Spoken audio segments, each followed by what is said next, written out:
नमस्कार, मी प्रदीप नणंदकर. आपण पाहत आहात इंद्रधनुष्य. पंतप्रधान नरेंद्र मोदी यांची आज नंदुरबार येथे हिना गावित यांच्या प्रचारार्थ जाहीर सभा झाली. या जाहीर सभेमध्ये पंतप्रधानांनी जे विधान केलं त्याचा संदर्भ होता शरद पवार यांच्या विधानाशी. शरद पवारांनी बारामतीची निवडणूक झाल्यानंतर जे विधान केलं त्यात काँग्रेस पक्षाच्या सोबत प्रादेशिक पक्ष हे विलीन होऊ शकतात असं ते विधान. त्यांना विचारलं की तुमच्या पक्षाबद्दल काय आहे. ते म्हणाले, मी आत्ताच विचार केला नाही, आम्ही सामुदायिक निर्णय घेऊ. आणि त्यानंतर पंतप्रधान नरेंद्र मोदी असं म्हणाले की एक तर काँग्रेस जी आहे ना, म्हणजे ती आता काही फार राहणारच नाही ना. काँग्रेससोबत जाण्यापेक्षा उद्धव ठाकरेंनी शिंदेच्या सोबत यावं आणि शरद पवारांनी अजितदादांच्या सोबत यावं, तुमची सगळी स्वप्न पूर्ण होती. ते तुम्ही भाजपत या असं म्हणलेलं नाही आहेत, लक्षात घ्या. पण हे विधान झाल्यानंतर तातडीने शरद पवार यांची पत्रकार परिषद झाली. संजय राऊत लगेच चॅनलला बोलायला लागले. आता बघा, शरद पवार आहेत ते. शरद पवार काय म्हणाले की मुळात मोदींना भीती वाटायला लागली आहे. त्यांच्याकडचा एकूण आत्ता ह्या 2-3 टप्प्यातल्या ज्या निवडणुका झाल्या सगळा प्रतिसाद महाविकास आघाडीला मिळतो आहे आणि मोदी घाबरलेले आहेत आणि त्यामुळे ते असं विधान करत आहेत. तर संजय राऊत असं म्हणाले, आमची सेना नकली आहे तरी मोदीला काय गरज वाटते. आता प्रत्येकजण आपापल्या पद्धतीनं, एकनाथ शिंदे त्याच्यावरती प्रतिक्रिया दिली. बाळासाहेबांच्या विचारापासून तुम्ही फारकत घेतलात. काँग्रेसकडे जाण्याच्या ऐवजी बाळासाहेब ठाकरे यांच्या विचाराच्या सोबत या ना, असं मोदींनी शिवसेनेला आवाहन केलं असं एकनाथ शिंदे म्हणाले. बघा, प्रत्येकाला आपल्याला काय वाटतं. नरेंद्र मोदी हेही काही गल्लीतले लीडर थोडेच आहेत. जेव्हा महाराष्ट्रात जायचं, महाराष्ट्रातले सर्वात बुद्धिवंत आणि राजकीय कौशल्य त्याच्यावरती चर्चा होत असते असे शरद पवार म्हणाले होते आदल्या दिवशी. काय की आता काँग्रेसमध्ये सगळे प्रादेशिक पक्ष विलीन व्हायला लागतील आणि उद्धव ठाकरे देखील समविचारी विचाराचे आहेत, ते पण विचार करतील. म्हणजे उद्धव ठाकरेचा निर्णय हेच घेणार, हेच सांगणार उद्धव ठाकरे येतील. त्याच्यावर अजितदादांनी प्रतिक्रिया दिली आहे. उद्धव ठाकरेचा स्वभाव बघता ते असं काही करतील असं मला वाटत नाही. पुन्हा सगळं उलटी कात्रजचा घाट, स्वतःबद्दलही अजून काही तसा माझा विचार नाही असं शरद पवार म्हणाले. शरद पवारांचं सर्वांनाच माहिती आहे, जायचं असतं एका गावाला सांगतात दुसऱ्या गावाला. पूर्वीच्या पद्धतीमध्ये असंच होतं. घरोघरी कुटुंबातली मंडळी जी आहेत ना, ते काही फार खरं सांगायचे नाहीत बाहेर चालल्यानंतर, कारण अन्य कोणाला कळायला नको, नव्या समस्या व्हायला नकोत, अशी कारणं ती असायची. आता शरद पवार ह्यांना मुरब्बी राजकारणी म्हटलं जातं. हे राजकारणी कसे आहेत बघा, की काही संमतच नाही. दुसऱ्याच्या विषयामध्ये तुम्ही कशाला बोलता, तुमचा पक्ष केवढा. अवघड 2-4 खासदार जरी निवडून, आत्ताच्या ह्या निवडणुकीमध्ये 2 खासदार जरी निवडून आले ना तर शरद पवारचा विजय झाला असं म्हणता येईल. आणि उद्धव ठाकरेचे 4 जरी खासदार निवडून आले तरी उद्धव ठाकरेंची ताकद वाढली असं म्हणता येईल, अशी स्थिती आहे.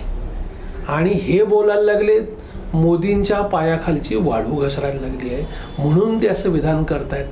खरं तर काँग्रेस हे बुडतं जहाज आहे असं आत्तापर्यंत अनेकांनी विधानं केलेली आहेत. आणि पाहतोच आहोत आपण, प्रत्येक निवडणुकीमध्ये काँग्रेसची खासदारांची संख्या, आमदारांची संख्या ही कमी होते. या सगळ्या निवडणुकीत प्रत्येक टप्प्यावरती काँग्रेसचा कुठला ना कुठला नेता रोज पक्ष सोडतोय, रोज, दररोज. असं असताना संपूर्ण देशभरामध्ये इंडीची लाट आहे, वारं इंडीकडून आहे, मोदीच्या विरोधात आहे. हे ह्यांना दिसतंय कसं, ह्यांना कळतं कसं, हाही एक संशोधनाचा विषय आहे. काय आहे की मुळात होतं कसं की आपल्याबरोबर जी काही मंडळी आहेत त्यांच्या अंगातली ताकद राहावी, टिकावी, ते काम करावेत यासाठीची अशी विधानं केली जातात. आणि छोट्या विषयाला मोठं तत्त्वज्ञानाचं स्वरूप, म्हणजे माझ्या जीवात जीव असेपर्यंत मी गांधी नेहरू विचारांशी फारकत करणार नाही.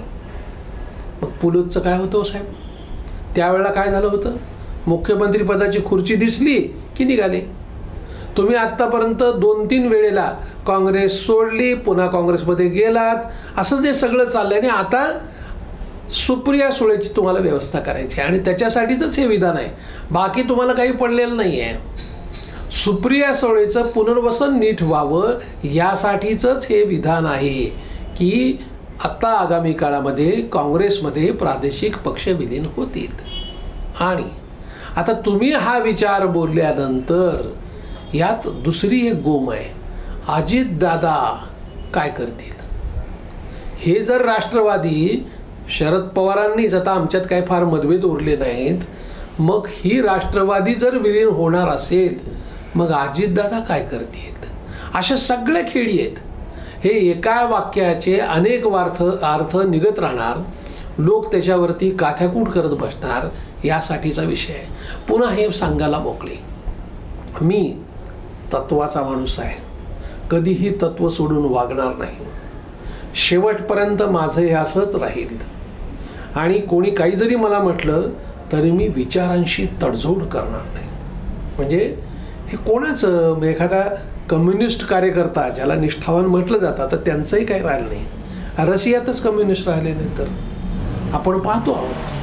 म्हणजे शरद पवारांना तत्वनिष्ठ कुठल्या अंगानं, कुठल्या बाजूनं म्हणायचं, हाही खरंच एक संशोधनाचा विषय आहे.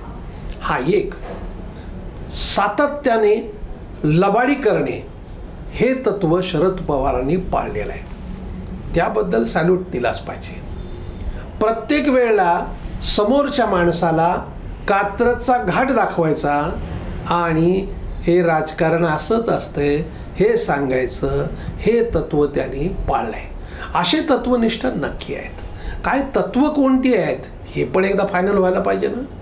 आणि काय झालंय की महाराष्ट्रामध्ये इतका गदारोळ व्हायला लागलाय आणि ह्या 5 टप्प्याच्या निवडणुका असल्यामुळे आहे ना, दोघांनाही वेळ आहे प्रचाराच्या विषयासाठी. आणि मग असं वाटतंय की जवळपास 12 हत्तीचं बळ आपल्या अंगात आलंय. या पद्धतीची विधानं शरद पवार, उद्धव ठाकरे, संजय राऊत, नाना पटोले तर काय बोलतच असतात, वडेट्टीवार भरीसभर. अहो यांचे रोज वडेट्टीवारांच्या विधानामुळेच काँग्रेस अडचणीत येते आहे. सॅम पित्रोदाला राजीनामा द्यावा लागला. ह्यांचीच मंडळी काहीतरी बोलून बसतात आणि त्यांना मग सारवासारव करायला पाहिजे अशी अवस्था निर्माण होते. आता काय आहे की कोणी उठतो गल्लीत कोणी त्याला विचारत नाही आणि थेट मोदीवरती टीका करायला लागतात. त्यातनं मोदींची प्रसिद्धी अधिकाधिक होते आहे. या सगळ्या प्रकारामध्ये म्हणजे ज्या पद्धतीची विधानं ही केली जात आहेत, कोणावरती आपण बोलतो आहोत याचं भान ठेवलं जात नाही. आणि मग पंतप्रधान हे त्यांच्या पदाची प्रतिष्ठा ठेवत नाहीत. कोणी उठून जर शिव्या द्यायला लागला तर मग त्यातले परिणाम तर होणारच. तुम्ही प्रचाराची पातळी जर टिकवली नाही, बेअकली, नकली शिवसेना म्हणलं तर बेअकली, बरं सगळे अमित शहा बेअकली, मोदी बेअकली, जगातला सर्वात हुशार माणूस म्हणजे उद्धव ठाकरे. शास्त्रशुद्ध पद्धतीनं मी काँग्रेस आणि राष्ट्रवादीच्या सोबत काय गेलो तर मी बाळासाहेबांना शब्द दिला होता, एक ना एक दिवस शिवसेनेचा मुख्यमंत्री करेन. आणि बहुधा त्यांना कानात सांगून ठेवलं असेल की मीच मुख्यमंत्री होतो. ते खरं करायचं होतं, याच्यासाठी ते गेले. असे म्हणजे सत्तेसाठी सगळ्यात तडजोडी करणारी मंडळी इतरांना मात्र तत्वज्ञान सांगायला निघालेली आहेत. आता काय आहे, होतंय कसं आहे, संगत गुण का सोबत गुण असं म्हटलं जातं.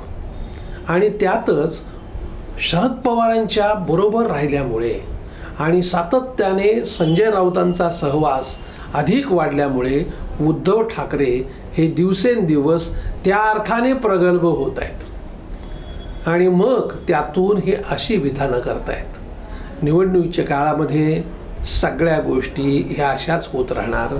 आणखीन आत्ता 13 तारखेला 4था टप्पा आहे, पुन्हा 20 आहे, 25 आहे, एकूण 7 टप्पे आहेत। या गोष्टी चालणार आहेत, पण महाराष्ट्राचा टप्पा हा 20 तारखेला संपणार आहे। म्हणजे अगदी आता आठवड्याभरावर हे सगळ्या गोष्टी आल्यात 10 दिवसात, पण तोपर्यंत ही चिखलपेक राजकारणाची अशीच चालणार आहे। आणि खास करून मुंबईतल्या जेव्हा सभा सुरू होतील, मोदी पुन्हा 15-16ला मुंबईत यायचेत, तेव्हा मात्र मग पुन्हा उद्धव ठाकरे आणि हे आगपाखड करायला सुरू करतील। काय? मुंबईला महाराष्ट्रापासून वेगळं करण्याचा प्रयत्न। आता हे वाक्य आपण किती वर्षापासून ऐकतोय, ही विधानं, यात काय आहे? काही तथ्य की नाही? जसं संविधान हे प्रत्येक निवडणुकीमध्ये विषय असतो, एकच टार्गेट संविधानाच्या विषयात। आता हे पुढच्याचा बुद्धिभ्रम करायचा काय नाही। ह्या निवडणुकीमध्ये दिसते असं मुद्देच नाही आहेत, विकासाच्या विषयावर चर्चा येऊच द्यायची नाही आहे। गरिबी हटाव नामुक हे जे मुद्दे आहेत ना, ह्या सगळ्या विषयामध्ये आम्ही काय केलं आणि तुम्ही काय केलं हे सांगा ना एकदा, पण हे सांगितलं जात नाही।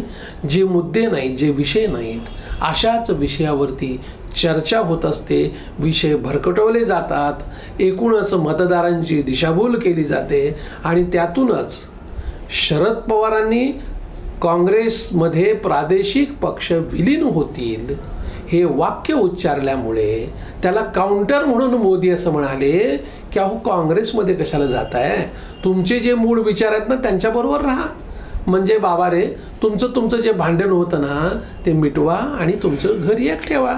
इतकं साधं सोपं वाक्य असताना त्याला वेगवेगळे त्याच्यातून अर्थ काढण्याचा प्रयत्न केला जातोय। अर्थात ही निवडणूक आहे, निवडणुकीमध्ये या गोष्टी होतच असतात। प्रेमात आणि राजकारणात सगळं क्षम्य असतं म्हणतात, कदाचित त्यातलाच हा भाग असावा। धन्यवाद। आपल्याला हा जर व्हिडिओ आवडला असेल तर तो लाईक करा, फॉरवर्ड करा व सबस्क्राईब करा।